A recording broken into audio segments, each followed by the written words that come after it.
Welcome friends. நாம் இந்த வீடியோவில் வெத்தலை கொடி வளர்ப்பு முறை பற்றி பார்க்கலாம். வெத்தலை கொடியை நுனித்தண்டு வெட்டல்கள் மூலமாக வளர்க்கலாம். அந்த வெத்தலை கொடி உருவாகி 1 வருஷம் ஆயிருக்கணும்.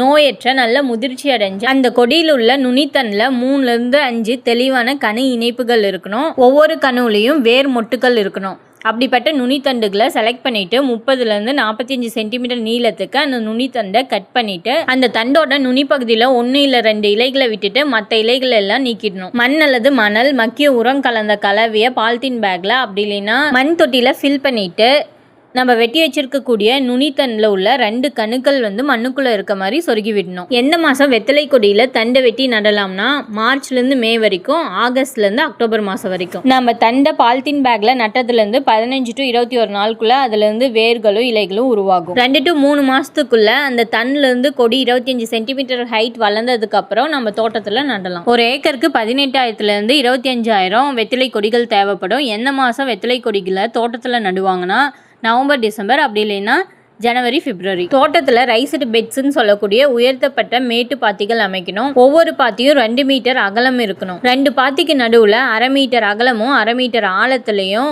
குழி தோண்டணும். அதை தான் ட்ரென்ச் அகலின்னு சொல்லுவாங்க. இந்த மேட்டு பாத்தியில் தான் வெத்தலை கொடி நடணும். ஒரு வரிசை கொடிக்கும் இன்னொரு வரிசை கொடிக்கும் நடுவில் 50லேருந்து 60 சென்டிமீட்டர் இடைவெளியும், ஒரு செடிக்கும் இன்னொரு செடிக்கும் நடுவில் 10லேருந்து 20 சென்டிமீட்டர் இடைவெளியும் விடணும். வெத்தலை கொடி வகையினால அதனுடைய தண்டு ஸ்ட்ராங்காக நின்று வளராது. அது இன்னொரு செடி மேலே தான் சுற்றி படர்ந்து வளரும். வெத்தலை கொடி அகத்தி செடி மேலே தான் சுற்றி படர்ந்து வளரும். அதனால் வெத்தலை கொடி நட்ட பாத்தியில் அகத்தி விதைகளை 2 வரிசையில் ஊனுவாங்க. ஒரு வரிசைக்கும் இன்னொரு வரிசைக்கும் நடுவில் 150 சென்டிமீட்டர் இடைவெளியும், ஒரு விதைக்கும் இன்னொரு விதைக்கும் நடுவில் 45 சென்டிமீட்டர் இடைவெளியும் விடுவாங்க. அகத்தி செடி 4 மீட்டர் ஹைட் வந்ததுக்கப்புறம் அதனுடைய உச்சி தண்டை கத்திரிச்சு விட்டுருவாங்க. அதனுடைய சைட் கிளைகள் 2 மீட்டர் ஹைட் வரைக்கும் விட்டுட்டு மிச்சம் உள்ள கிளைகளையும் கத்திரிச்சு விட்டுருவாங்க. ஒவ்வொரு 15 to 20 நாளுக்கு ஒரு முறை வெத்தலை கொடி 15லேருந்து 20 சென்டிமீட்டர் நீளம் வளர்ந்துடும். அதனால் ஒவ்வொரு 15 to 20 நாளுக்கு ஒரு முறை வெத்தலை கொடியை அகத்தி செடியோட வாழைநாரால் கட்டி விடணும். நம்ம தோட்டத்தில் செடி நட்டதுலேருந்து 3 to 6 மாதத்துக்குள்ளே வெத்தலை கொடி 150லேருந்து 150 சென்டிமீட்டர் ஹைட் வளர்ந்ததுக்கப்புறம் நம்ம இலைகளை அறுவடை செய்யலாம்.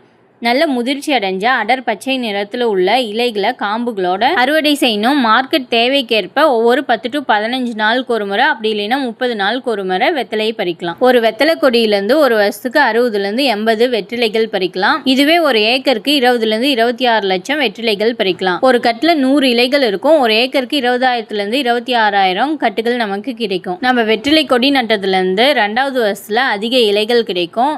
3 வருஷத்துக்கு அப்புறம் இலைகளோட எண்ணிக்கை குறைஞ்சிரும். வெத்தலை கொடியோட வாழ்நாள் 3 to 10 வருஷம். நன்றி.